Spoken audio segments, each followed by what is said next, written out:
Moin, ich bin Jonas, willkommen auf meinem Kanal. Heute schauen wir uns das Thema Microsoft Bookings an. Wie könnt ihr mit Microsoft Bookings ganz einfach Terminbuchung und Terminreservierung für euer Geschäft digitalisieren? Im Folgenden zeige ich euch, wie ihr mit der Bookings App aus Office 365, die verfügbar ist in den Businessplänen von Microsoft, eure Terminbuchung für Kunden vollständig digitalisieren könnt, inklusive einer kompletten Terminverwaltung, inklusive der Verwaltung von verschiedenen Dienstleistungen, die ihr anbietet und einer Kundenübersicht, die ihr am Ende von dieser Terminverwaltung auch noch bekommt. Zunächst aber mal, was ist Microsoft Bookings? Bookings ist ein Bestandteil der Office 365 Suite von Microsoft und basiert auf dem Exchange Online Kalender. Die Bookings App selbst ist ein Webeditor, in dem ihr ein Formular bauen könnt, das ihr dann auf eurer Homepage oder anderswo einbaut.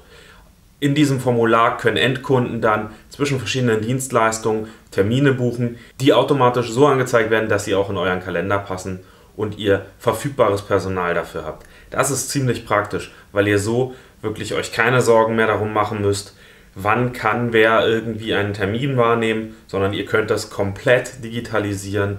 Bookings übernimmt die komplette Planung für euch und stellt auch sicher, dass ihr genügend Zeit zwischen Terminen habt und ähnliches.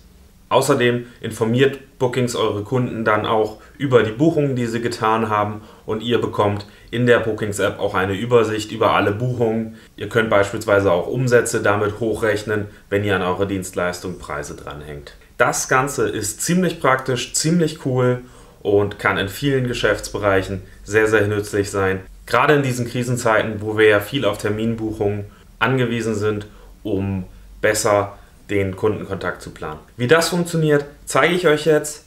Schon mal vorweg, wenn euch solche Videos gefallen, lasst gerne ein Like da, abonniert den Channel und lasst uns mal reinschauen, wie wir mit Bookings jetzt eine Terminplanung vollständig digitalisieren können. Wir schauen uns jetzt mal an, wie das mit Bookings funktioniert, und dazu gehen wir wieder auf office.com, loggen uns in unserer Office 365 Umgebung ein und schauen mal auf die App-Übersicht. Das heißt, wir sehen hier wieder alle unsere Apps. Bookings ist nur in den Business-Abos verfügbar, in den Office 365 privaten und Family Packages nicht. Dann klicken wir da jetzt einfach mal rein und schauen uns an, wie sieht das aus, wenn man in Bookings reingeht. So, wir haben hier die Übersicht vom Bookings, das heißt, wir sehen hier oben die ersten Funktionen angezeigt, wir werden nett und freundlich begrüßt. Wir sehen unten eine Buchungsaktivitätenübersicht, das ist immer Review der letzten 30 Tage, das heißt, wie viele Buchungen wurden vorgenommen, was ist der geschätzte Umsatz und wie viele Kunden haben gebucht. Was das mit diesen Zahlen auf sich hat, das seht ihr gleich im Laufe dieses Videos. Auf der linken Seite haben wir die Menüeinstellung, was man alles hier so einstellen kann in einer Bookings-App, und ich würde vorschlagen, wir sehen oben, das ist Test. Wir fangen einfach mal an mit dem Erzeugen eines neuen Bookings-Kalender, denn im Hintergrund basiert das Ganze auf dem Exchange, also eurem Outlook-Kalender. Jetzt gehen wir hier rein und wir sehen diesen Dialog. Jetzt können wir hier unseren Firmennamen angeben und darunter die Unternehmensart. Da gibt es eine ganze Menge vorausgefüllte Dinge. Ich zeige euch die gleich mal, was da so alles drin sein kann. Zum Beispiel Friseursalon, Autowaschanlagen, Bürobedarf oder ähnliches, Inkassobüro, Bildungsausschuss, Bundesregierungsbüro, auch eine schöne Vorlage, Schulbezirk.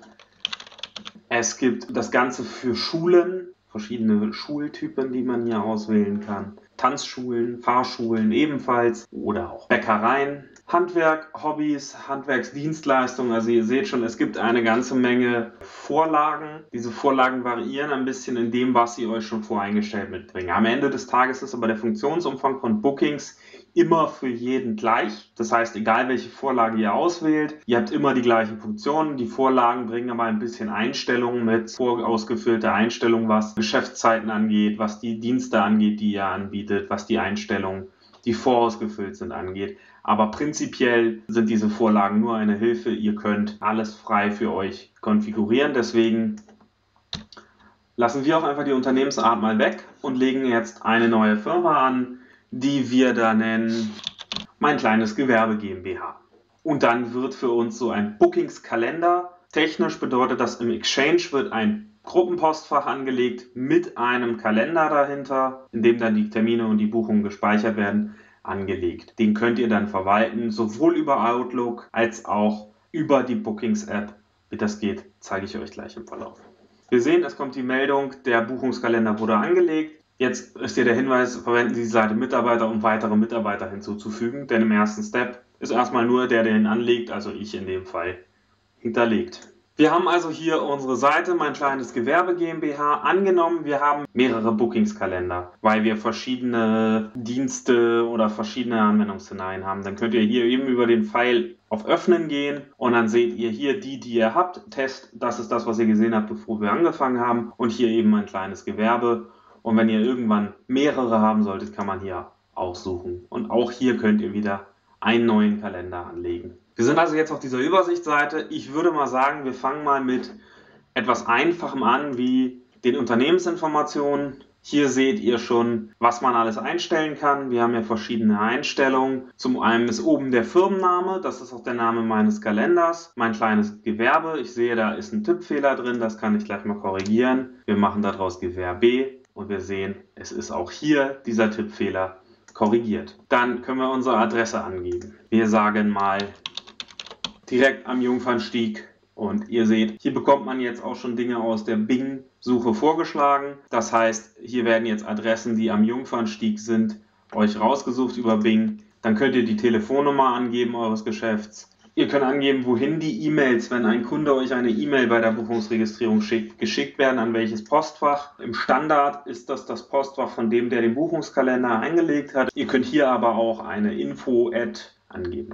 Eine Webseiten-URL ist, denke ich, auch klar, was damit gemeint ist. Genauso könnt ihr hier, wenn ihr eure Datenschutzbestimmungen und eure Nutzungsbedingungen hinterlegt habt auf eurer Webseite, dann hier die entsprechenden Links dafür hinterlegen, damit die in der Buchung auch gleich dem Kunden, wenn er etwas bucht, mitgeliefert werden. Bei der Unternehmensart, das hatte ich ja vorhin leer gelassen, auch hier könnten wir jetzt nochmal reingehen und etwas eintippen, weil wir sagen, ich möchte das jetzt doch festlegen. Das ist jetzt hier die Möglichkeit, wir lassen es nach wie vor frei. Die Währung ist standardmäßig Euro ausgewählt bei mir im Tenant, weil der Tenant ein deutscher Tenant ist und dementsprechend der auch die Standardwährung zieht. Unten kann ich jetzt noch das Logo meines Geschäfts hinzufügen. Das sparen wir jetzt mal aus. Aber wenn ihr ein Logo habt, dann könnt ihr das hier natürlich mit hochladen über den Ändern-Dialog. Auf der rechten Seite haben wir dann unsere Geschäftszeiten. Mit den Geschäftszeiten hat es Folgendes auf sich. Die Geschäftszeiten definieren, wann man eine Buchung machen kann. Das bedeutet, jetzt ist standardmäßig Montag bis Freitag 8 bis 17 Uhr ausgewählt. Das heißt, die Kunden, die über die Buchungs-App nachher da reingehen, bekommen auch nur diese Zeiten angezeigt. Bedeutet also, ihr müsst da nicht zwangsläufig eure echten Geschäftszeiten angeben, sondern wenn ihr beispielsweise Kundenkontakt nur nachmittags macht oder nur vormittags oder Beratungsgespräche nur zu einem gewissen Zeitpunkt anbietet als Dienstleister oder ähnliches, könnt ihr diese Zeit natürlich hier auch einschränken und sagen, dass montags erst von 12:30 Uhr an Termine gebucht werden können. Ihr könnt mit dem Plus hier auch zweite Zeiten am Tag hinzufügen. Wenn ihr beispielsweise eine Mittagspause angeben wollt, in der ihr nicht buchbar seid, 8 bis 12 und dann machen wir hier 13 bis 17 Uhr. Damit würdet ihr dann beispielsweise die Stunde zwischen 12 und 13 Uhr ausschließen. Mit diesem X könnt ihr Tage schließen, dann ist Freitag gar nicht buchbar, dafür wollen wir zum Beispiel den Samstag hinzunehmen. Und auch hier könnt ihr dann wieder mit dem Plus verschiedene Öffnungszeiten, verschiedene Bereiche angeben und die mit dem X auch wieder entfernen. Wenn ihr dann eure Grundeinstellung fertig habt für die Unternehmensseite, könnt ihr das hier speichern. Als zweiten Punkt möchte ich mit euch in das Thema Dienste schauen. Das ist der zweite Punkt von unten in der Navigation. Hier seht ihr jetzt, welche Dienstleistungen oder was buchbar ist bei euch in der Buchungs-App. Im Standard steht jetzt hier Erstberatung. Wenn ihr, und jetzt kommt der Punkt mit den Vorlagen, wenn ihr dort Friseursalon oder Autowaschanlage oder ärztliche Praxis oder Restaurant oder Ingenieursbüro oder Schulbüro, ihr habt gesehen, die Liste ist lang an Beispielen, die es gibt, was auch immer ihr hier auswählt, bekommt ihr hier Standarddienste mit vorgeschlagen, die es euch erleichtern sollen. Beispielsweise beim Friseursalon gibt es hier dann 4 Vorlagen, da steht dann drin Kurzhaarschnitt, Langhaarschnitt, Waschen und färben, glaube ich, und dann habt ihr die schon einmal vordefiniert. Das sind im Grunde die Dienste oder das, was ihr hier anbieten wollt. Der Standard ist Erstberatung, das ist immer so das erste Element, was drin ist. Das kann ich hier bearbeiten mit dem Stift. Dann sehe ich das und ich möchte das zum Beispiel drinnen lassen. Es gibt eine Standardbeschreibung, nehmen Sie sich 60 Minuten Zeit für einen Termin mit uns. Da kann ich dann auch selber was mit reinschreiben. Hier könnte ich jetzt auch schon Links mit einbauen oder ähnliche Dinge. Hier sehen wir jetzt etwas, das heißt Standardspeicherort. Das ist ein bisschen schlecht übersetzt von Microsoft, denn gemeint ist die Adresse. Im Standard steht da jetzt unsere Büroadresse drin, dann zieht er sich die Adresse, die ihr in den Unternehmensinformationen hinterlegt habt. Ihr könnt hier beispielsweise aber auch eine andere Adresse angeben, wenn beispielsweise gewisse Dienste bei euch nur an gewissen Standorten zur Verfügung stehen. Ihr habt den Punkt Online-Besprechungen hinzufügen, das ist für digitale Termine. Hier könnt ihr drauf gehen. Dann wird der Buchung, die ein Kunde hier machen kann, automatisch ein Teams-Link hinzugefügt und das wird als Teams-Meeting eingestellt. Ihr könnt hier die Dauer festlegen in Tage, Stunden und Minuten. Ich denke, das ist soweit auch selbsterklärend. Dann habt ihr hier den Punkt, Ihre Kunden können keine Pufferzeit buchen. Was bedeutet das? Ihr könnt für verschiedene Dienste Pufferzeiten definieren. Wenn ihr zum Beispiel sagt, ihr möchtet nicht, dass die Termine immer alle eng an eng sind, sondern zwischen allen Terminen mal eine Viertelstunde zwischen ist, könntet ihr hier hingehen und sagen, meine Pufferzeit vor und oder auch nach den Terminen ist immer eine Viertelstunde. Wenn ihr natürlich vor und nach den Terminen immer eine Viertelstunde Puffer macht, ist die Pufferzeit effektiv zwischen zwei Terminen eine halbe Stunde. Dran denken. Aber das wäre hier beispielsweise noch eine Möglichkeit, die ihr hier einstellen könnt. Dann kann ich definieren, ob Kunden selbstständig ihre Termine nochmal verschieben oder verändern können dürfen. Das ist auch die Möglichkeit, dass der Kunde wirklich in die App zurückgeht über einen Link über die E-Mail und dann seinen Termin verschieben kann. Das wollen wir jetzt in diesem Beispiel einfach mal nicht. Hier könnt ihr dann den Preis festlegen. Es gibt hier verschiedene Optionen. Festpreis, beginnend ab den stündlichen Preis, ob etwas kostenlos ist. Einfach angeben, dass der Preis variiert, also nicht angegeben ist. Man kann auch angeben, dass man den Preis am Telefon erfragen soll und uns anrufen soll. Dann gibt es noch Notizen. Das sind interne Notizen. Also zum Beispiel habt ihr einen Dienst, den ihr anbietet und wenn ihr mehrere Mitarbeiter habt, die hier dann damit arbeiten sollen und diese Dienste ausführen, dass dann hier nochmal erklärt ist, was bedeutet das, was hat es jetzt mit dem Punkt Erstberatung auf sich. Dann habt ihr den Punkt benutzerdefinierte Felder. Ihr seht, hier haben wir verschiedene Optionen, die man hier noch mit hinzufügen kann. Und man kann beispielsweise auch Textfragen oder Dropdown-Fragen hinzufügen. Wenn ich beispielsweise etwas wissen möchte, kann ich beispielsweise hier eine Frage schon bei der Buchung hinzufügen. Das sieht dann so aus, sie ist jetzt hinzugefügt. Ich kann sogar sagen, dass das Beantworten dieser Frage erforderlich ist und dann taucht das auf meinem Buchungsformular auf.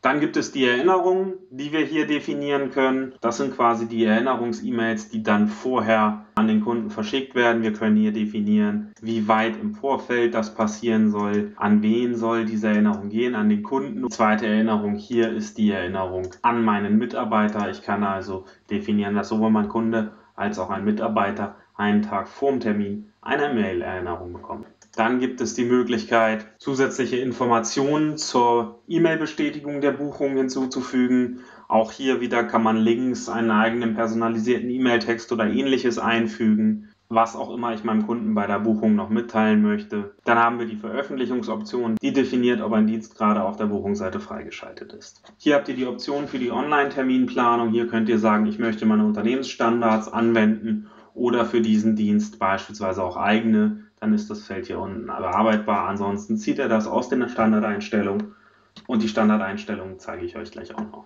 Dann haben wir hier das Thema E-Mail-Benachrichtigungen. Auch hier habe ich noch verschiedene Einstellungsmöglichkeiten. Hier kann ich dann, je nachdem, was ich oben eingestellt habe, ob es ein Teams-Meeting ist oder nicht, noch weitere Optionen setzen. Und beim Thema Mitarbeiter kann ich sagen, dass der Kunde zwischen verschiedenen Mitarbeitern noch auswählen kann.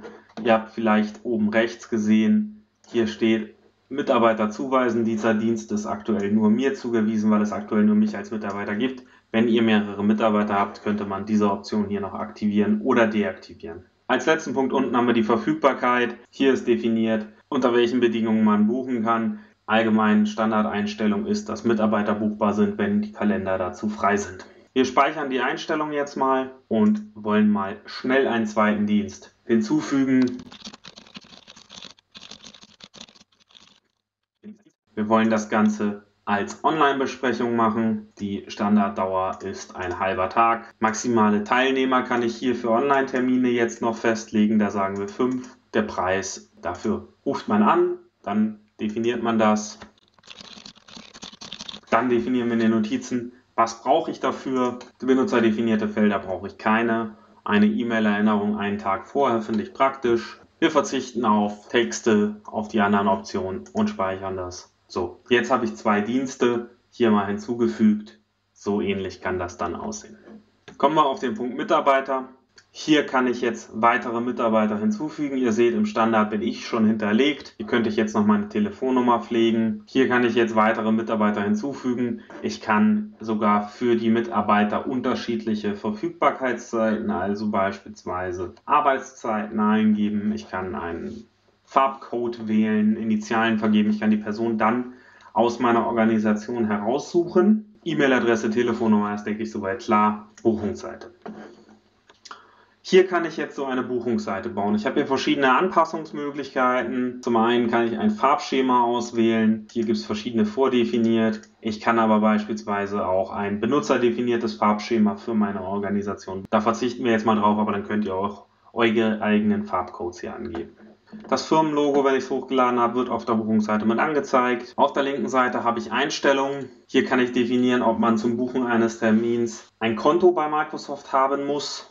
Ich kann einstellen, ob eine Suchengine, also Bing oder Google, diese Buchungsseite im Internet finden können. Wenn ihr die nachher auf eurer Homepage verlinkt, soll die von Google gefunden werden. Ja oder nein, das könntet ihr hier deaktivieren, wenn ihr das nicht wollt. Dann habt ihr Zustimmung zur Datenverwendung, auch ein wichtiger Punkt, das Thema Datenverarbeitung, denn mit so einer Online-Buchung verarbeitet ihr ja personenbezogene Daten. Hier könnt ihr dann angeben, dass derjenige, der etwas bucht, hier den Datenverarbeitungsrichtlinien eures Unternehmens zustimmen muss. In den Terminplanungsrichtlinien seht ihr dann noch, in welchen Schritten man seine Termine planen kann. Was die Mindestvorlaufzeit für eine Buchung ist, das hatten wir eben schon bei den Diensten.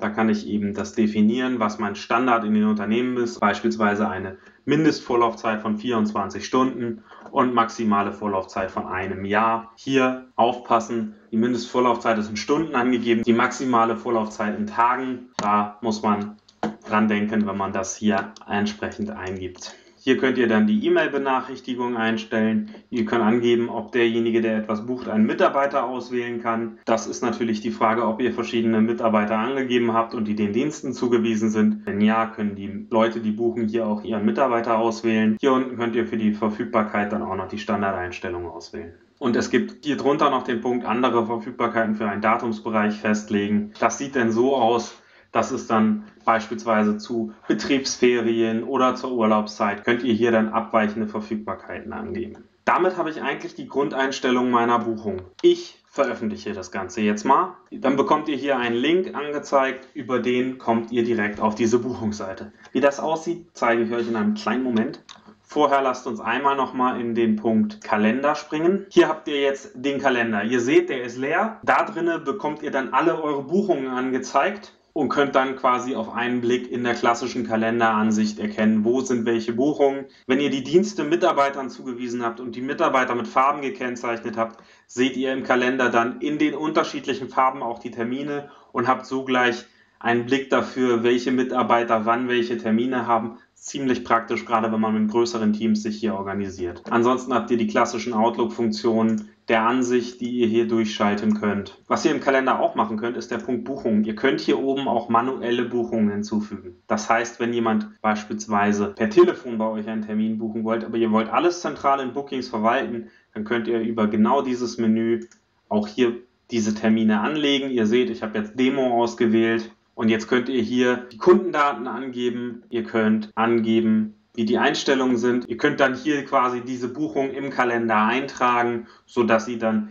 neben allen anderen Buchungen auch bei euch im Kalender verfügbar ist. Und wenn ihr auf den Pfeil klickt, seht ihr auch, hier sind auch die unterschiedlichen Dienste. Wir haben 2 eingerichtet, direkt einsehbar. Als letzter Punkt dann hier im Menü der Punkt Kunden. Hier sehen wir aktuell eine leere Ansicht, aber wenn ihr nachher verschiedene Buchungen da drin habt, bekommt ihr hier automatisch eine Kundenverwaltung, eine sehr rudimentäre Kundenverwaltung, aber eine Kundenverwaltung aufgezeigt, in der alle Kunden, die Buchungen bei euch gemacht haben, hier aufgeführt werden. Mit ihren Kontaktdaten, die sie auf dem Formular angegeben haben, mit den beantworteten Fragen, und ihr könnt so quasi direkt wieder eure Kunden passend zu euren Terminen und euren Kalendern finden. Das heißt, ihr habt alles in einem Tool, ihr müsst nicht mit verschiedenen Programmen hier mit dem einen die Kundenverwaltung, mit dem anderen die Organisation der Termine machen, sondern ihr habt alles innerhalb einer Anwendung und das ist ziemlich praktisch. Wie das aussehen kann, zeige ich euch gleich, wenn wir mal die erste Buchung gemacht haben. So sieht das Ganze dann aus.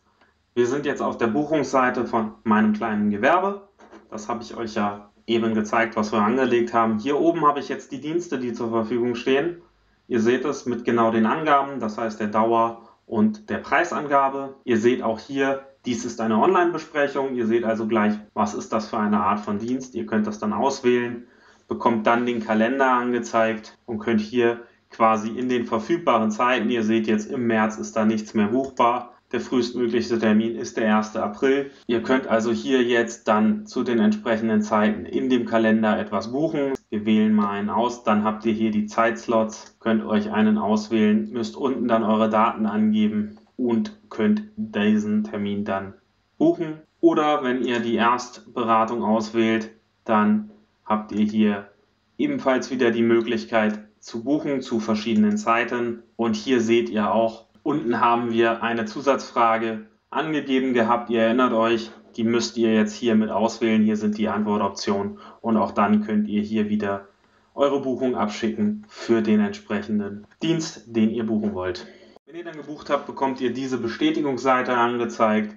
Ihr seht jetzt hier, welchen Service habt ihr gebucht, zu welcher Zeit, an welcher Adresse, bei welcher Person. Hier habt ihr dann verschiedene Optionen, umbuchen, stornieren oder neue Buchung.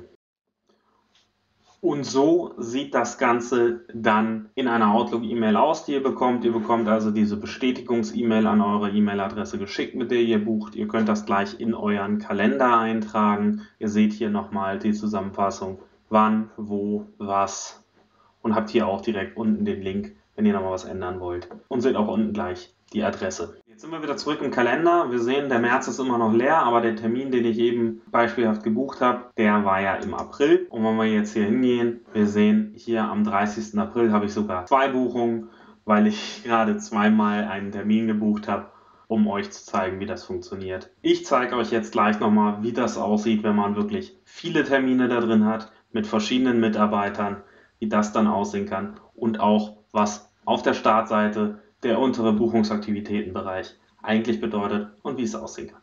So, und so kann jetzt beispielsweise der Kalender aussehen, wenn man verschiedene Termine für verschiedene Mitarbeiter hat. Ich habe jetzt mal 3 Mitarbeiter hier drin. Ihr seht, hier sind die Tage Dienstag bis Freitag gefüllt in den ersten 2 Märzwochen mit verschiedenen Terminen am Tag. Ihr erkennt, welches Dienst ist das, die Uhrzeit steht da und man sieht, welcher Mitarbeiter, der Farbzuordnung. Und ich habe hier auch mal das Beispiel von 2 Wochen Betriebsferien drin, 15. bis 26. ist dann auch markiert. Das heißt, ihr seht dann, wie das sich im Kalender darstellt und ihr habt auf einen Blick eure Verfügbarkeiten, eure Termine, die ihr im Monat habt, in dieser Bookings-App sichtbar. Und wenn ihr verschiedene Mitarbeiter hier drin habt, könnt ihr denen eben auch den Zugriff auf diese App geben, sodass jeder Mitarbeiter für sich selbst die Terminverwaltung machen kann. Total praktisch, gerade in kleinen Teams, in kleinen Unternehmen, wo sowas tagtäglich gebraucht wird. Ich empfehle euch da auf jeden Fall mal einen Blick reinzuwerfen, wenn ihr Office 365 benutzt. Und so könnte dann am Ende des Tages eure Übersicht aussehen. Das ist die Seite, die habt ihr ganz am Anfang gesehen und jetzt sehen wir hier unten auch Daten drin. Die Buchungen, wir sehen 22 Buchungen in den letzten 30 Tagen von 15 verschiedenen Kunden und ihr seht auch einen geschätzten Umsatz. Wenn ihr also an euren Dienstleistungen Preise dran habt, dann werden die hier aufaddiert und euch hier angezeigt. Da steht ganz bewusst natürlich geschätzter Umsatz,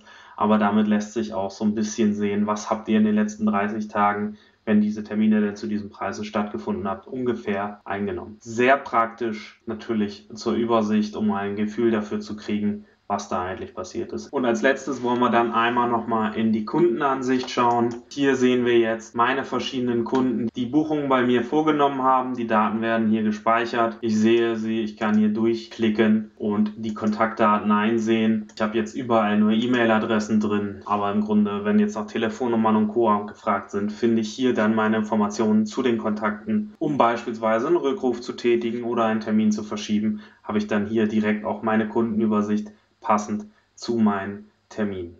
So, das war Microsoft Bookings. Ich habe euch einmal alle Funktionen gezeigt. Wie baut ihr so eine Buchung? Wie baut ihr einen Kalender? Wie sieht das Ganze am Ende für den Kunden aus? Und welche Funktionen habt ihr da? Ihr seht schon, das ist ganz schön umfangreich. Es geht eine ganze Menge damit, aber es ist wirklich Plug and Play im Browser zusammenzubauen. Wir brauchen keine Programmierkenntnisse dafür. Ihr könnt es nach eurem Belieben konfigurieren und eigentlich sofort reinstarten, ohne großes Technik-Know-how. Bookings ist, wie eingangs gesagt, wirklich gerade auch in diesen Zeiten sehr, sehr praktisch, wo man viel auf Terminvereinbarungen angewiesen ist. Und so könnt ihr mit den Office 365 Tools, wenn ihr ein kleines Business habt, ganz einfach Terminplanungen digitalisieren. Gerade so für Friseursalons oder ähnliches, ihr habt die ganzen Beispiele aus der Liste gesehen, ist es natürlich total praktisch, diesen Dienst einfach zu nutzen. Ihr braucht keinen dritten Dienst für sowas einkaufen. Ihr habt, wenn ihr Office 365 einsetzt, sowieso Exchange Online und Co. Das heißt, es integriert sich nahtlos in all die anderen Produkte